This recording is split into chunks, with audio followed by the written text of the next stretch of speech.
Бердиңби 13 жыл мурун ушуну үй салып ал деп жерди. Документин дагы кошо бер.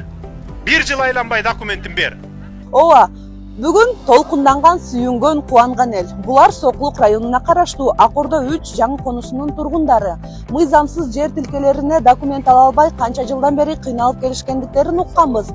Президентибиз Садыр Нуркожоевичтин тапшырмасы менен мыйзамсыз жер тилкелери мыйзамдаштырып, бүгүн алар колдоруна кызыл китептерин алып, кубанычына батпай отурат. Акордо конушу боюнча тактоо иштери жүргүзүлүп, 15 000 турак үйгө жакын үй такталып бүттү.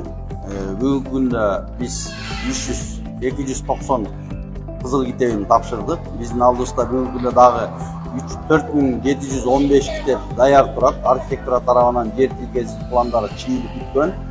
Эми азыр тактоо иштерин жүргүзүп атабыз. Такталып бүтөр менен Кудай буйрса марттын 15-ине ери 1000ден ашык кызыл китеп бергенге даярбыз.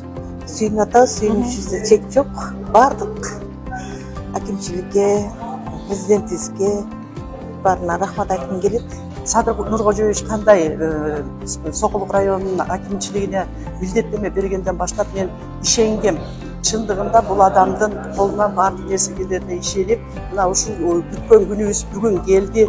Баардык жашоочуларды куттуктайм. Садыр Нуркожоевичке ден соолук каалайбыз. Эми бул жылмасиде көп эле көйгөйлөр болду кызыл китепке чейинчи. Балаңды школго бере албайсың, садикке бере албайсың, больницага бара албайсың дегендейчи. Көп эле кыйынчылыктарды өткөрдүк. 21-жылы Садыр Нуркожоевич келип кызыл китеп берилет деп айтты. Ошондо эле ойлодум, бул Садыр Нуркожоевич кыла турган жумушту гана сүйлөйт, кылбай турса сүйлөбөйт деп.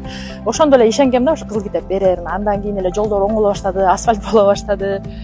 Ошондо бүгүн Кудай жалгап жума күнкү өтүш келиптир, кызыл китеп алдык. Айтканын кылды. Садыр Нуркожоевичке чоң рахмат. Ушу Акордодо 50 000 эл бар экен. Жалпы 50 000 эл Садыр Нуркожоевичке карыз десем да болот. Чоң рахмат. Жакшы, баардыгы рахматын айтып атышат.